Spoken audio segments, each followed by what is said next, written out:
Hello friends, welcome back to my YouTube channel. आज हम बात करेंगे डिफरेंस बिटवीन ऑफिसर और क्लार्क, जो वर्किंग कल्चर अभी जो चेंज होगा 12 बाइपेटल सेटल में, उसके बारे में हम डिस्कस करेंगे। डेफिनेटली बहुत बड़ा मुद्दा है, क्योंकि मैं भी पर्सनली ये सोच रहा हूँ कि एक वर्किंग कल्चर कैसे आईबी और यूएफबी के बीच ऐसे जो ये जो लेटर आया है उसके रिगार्डिंग जो कुछ भी है पॉइंट हम डिस्कस करेंगे। ड्यूटीज़ को लेके जो क्लर्क का और ऑफिसर का है वो यहाँ पे डिफ्रेंशिएट किया गया है, तो मैं उसे आपके साथ शेयर करना चाहता हूँ। अभी देखिए, पहले बेसिक है। बेसिक 24,000 क्लर्क का है स्टार्टिंग बेसिक, और ऑफिसर का हो गया है 48,000। सेटलमेंट के बाद जो अप्रैल में होगा, चेंज होगा, देखिए 24 एंड 48 बेसिक। ओके, ठीक है, कोई प्रॉब्लम नहीं, लेकिन ये बढ़ना चाहिए वर्कमैन यूनियन का, क्योंकि वर्किंग प्रेशर भी बहुत बढ़ रहा है। तो ओके, ये बेसिक को साइड में रखते हैं। उसके बाद देखिए जो पोस्टिंग पावर है, पासिंग पावर कितना चेंजेस हो गया है। ये जो पासिंग पावर देखिए, पहले 10,000 था, उसको बढ़ा के 50,000 कर दिया गया है, और ट्रांसफ़र जो 15,000 था उसको 1 लाख कर दिया गया है। उसके बाद कैश रिसीप और डीडी के बारे में ये 15,000 टू 50,000 कर दिया गया है, और cash receipt and authorization independently up to the including 50,000, ये भी 15,000 से 50,000 कर दिया गया।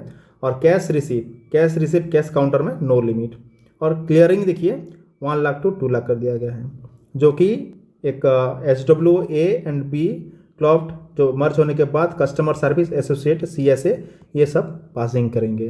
तो देखिए, एज़ फॉर सैलरी देखिए, ये काम जो बढ़ गया है, प्रेशर जो बढ़ गया है, ये जस्टिफाई नहीं है। इसके बारे में डेफिनेटली UFBO और IBO बात करना चाहिए, क्योंकि इतना सारा वर्किंग प्रेशर, और उसके बाद एडिशनल ड्यूटी देखिए। एडिशनल ड्यूटी में देखिए सिग्नेचर, अकाउंट होल्डर सिग्नेचर जो ऑफिसर करते थे उसको क्लर्क करना पड़ेगा। उसके बाद KYC, EQIC, रिकवरी, अभी एक एडिशनल हो गया, रिकवरी करने जाना पड़ेगा। फिर मार्केटिंग तो अभी करते थे, थोड़ा थोड़ा मार्केटिंग करते थे डिजिटल प्रोडक्ट के बारे में अपने अपने बैंक का, फिर से ये कंपलसरी करना पड़ेगा। ऑफिसर लोगों को ये सब हमें दे देंगे, क्लर्क को दे देंगे ये सब काम करने के लिए। उसके बाद यहाँ पे देखिए feeding data of credit proposal and loan product, जो पहले लोन प्रोडक्ट फीडिंग डाटा जो कि फिलअप करते थे उसको फिर ट्रांसफ़र कर दिया है ऑफिसर से क्लर्क को। उसके बाद क्लियरिंग करना पड़ेगा, जो ऑफिसर करते थे क्लियरिंग, उसके बाद क्लर्क लोगों को क्लियरिंग भी दे दिया गया। फिलिंग ऑफ ATM भी खुद करना पड़ेगा। उसके बाद कैश डिपॉजिट इन मशीन वो भी करना पड़ेगा, और अदर सिमिलर मशीन, और अल्टरनेट डिलीवरी चैनल, और जो कुछ भी अल्टरनेट मतलब क्या देंगे काम पता नहीं। ये देखिए डिफरेंस कितना है, बेसिक में 24,000 है और ऑफिसर का 48,000। इतना डिफरेंस और इतना वर्क प्रेशर, ये ठीक नहीं है। अगर आप सैलरी बढ़ाते हो तो सैलरी बढ़ाओ, लेकिन काम प्रेशर उतना जितने काम के वजह से जितना सैलरी मिलता है उसी हिसाब से पेमेंट करो ना। और ये देखिए, क्या अगर ये सही बात है जो सोशल मीडिया ये है तो लड़का लोगों को बहुत ज़्यादा प्रेशर पड़ेगा। क्योंकि देखिए, अगर एक ही ब्रांच में नॉर्मली एक ब्रांच में 2 ऑफिसर 2 क्लर्क होते हैं, एक कैशियर रहता है। अगर ये कैशियर एंट्री करके देता है तो ऑफिसर डेफिनेटली बोलेगा कि आपका पासिंग पावर 50,000 है, आप आराम से कीजिए 50,000। तो हर किसी ब्रांच में, जो एक रूरल और सेमी अर्बन ब्रांच में मैक्सिमम नंबर ऑफ जो कस्टमर आते हैं अप टू 50,000 पैसा लेने आते हैं। तो ये काम ये दोनों ही करेंगे, क्लर्क लोग। ऑफिसर क्या करेगा? जो उनका काम है, मैं क्रिटिसाइज नहीं कर रहा हूँ कि उनका काम नहीं होता है, लेकिन ये जो वर्क जो प्रेशर दिया गया है, अभी जो इतना पासिंग पावर बढ़ाया गया है और जो एडिशनल ड्यूटी दिया गया है, ये सही नहीं है।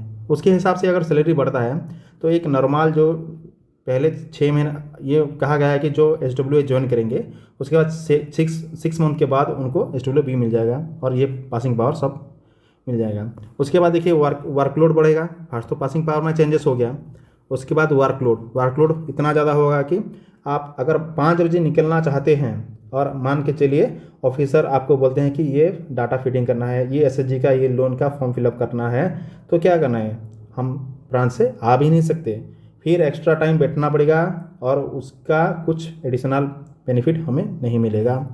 उसके बाद नो ऑफिशिएटिंग, जो जब हम ऑफिसर के काम करते थे, यहाँ पे तो देखिए लगभग हर एक काम कर रहे हैं, तो ऑफिशिएटिंग मिलने की कोई चांस भी नहीं होगा, क्योंकि आपका अगर पावर जितना भी पावर है उसकी पावर में तो ये काम हो जाएगा सब कुछ। तो ऑफिशिएटिंग क्लर्क लोगों को ऑफिशिएटिंग और नहीं मिलेगा, मेरे ख्याल से शायद नहीं मिलेगा। और देखिए एच भी सेम है, वर्कमैन यूनियन को ना हमें मिलता है लीज एकोमोडेशन मिलता है, ना एच ज़्यादा मिलता है। 150, 200, 300, 400 किलोमीटर से भी अभी ज़्यादा किलोमीटर पोस्टिंग मिल रहा है अभी। और एच देखिए वही सेम 10.25। अगर बाहर कोई रहेगा तो वो 40,000 में 5,000 तो रेंट ही पे करेगा, उसके बाद जो आएगा वो खाना पीना ये सब करके तो पैसा ख़त्म। तो ये इतना एडिशनल ड्यूटी ठीक नहीं है मेरे ख्याल से। उसको अगर ये सही है तो डेफिनेटली ये वर्क प्रेशर क्लर्क को बहुत ही ज़्यादा पड़ेगा, जो कि ये सही नहीं है। और आपका कुछ कमेंट है तो प्लीज़ शेयर कीजिए मुझे कि ये जो लेटर आया है उसमें जो वर्किंग कल्चर अभी जो वर्कलोड इतना दिया गया है क्लर्क को SWA मर्ज करने के बाद, ये सही है कि नहीं है। मुझे लगता है ये सही नहीं है। अगर ये सेटलमेंट ये होता है तो बहुत ही प्रॉब्लम हुआ वर्कमैन यूनियन को, क्योंकि आप 5 बजे जो जाते थे, 5 ऐसे भी तो 6 बजता था, तो ये मान के चलिए कितना काम गया।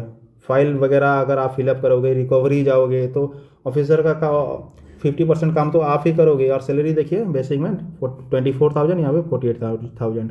इसको डेफिनेटली यूनियन रेस करना चाहिए और उसको चेंज करना चाहिए, क्योंकि हाँ नो डाउट ये डिजिटल बैंकिंग हो रहा है, बैंक का सिनेरियो चेंज हो रहा है, डिफरेंट पॉलिसीज ला रहे हैं, लेकिन ये वर्किंग कल्चर ठीक नहीं है मेरे ख्याल से।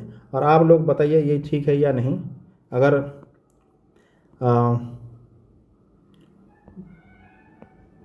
बस इतना ही कहना था मुझे इसी टॉपिक पे। So please do like and subscribe my YouTube channel. Thank you so much.